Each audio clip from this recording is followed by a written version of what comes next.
helped me. And she looked after James for me and brought me up to the hospital when poor Mark had to stay in the hospital because he was preemie, and they decided he was too jaundiced, so I couldn't even feed him. I had to go up to the hospital, and I was very weak. You know, the same day that Ronald Reagan was shot, I watched it on TV and I cried my head off because I had to leave my baby in the hospital. And then Andrew came along, and Andrew was the same as Mark, but by that time they decided they wouldn't leave them in the hospital. You were allowed to take them home when they were premature and they had jaundice. But every day I had to take him up to the hospital and get blood taken out of his heel. And that was a terrible thing for me. So I made Lorna go in, and I stayed out in the waiting room.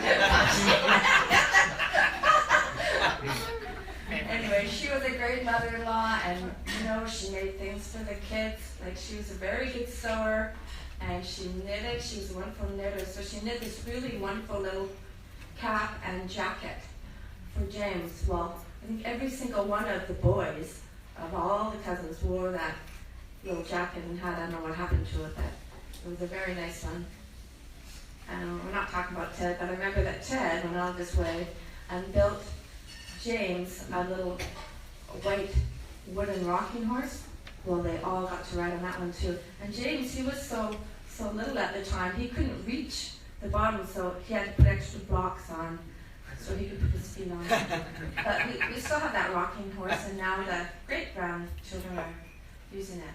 But Lorna, she was a wonderful lady. You know, if you were having problems, you could tell her anything you wanted, and she would listen. And then she'd give you some good advice, you know. She wouldn't just say, oh, rock up or whatever.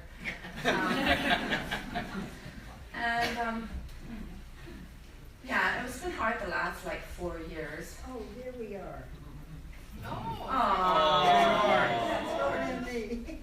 Yeah, so Lorna's been really, you know, she's had to try really hard in order to get back to her place for the last 4 years. She's been in the hospital several times, and it was really wonderful.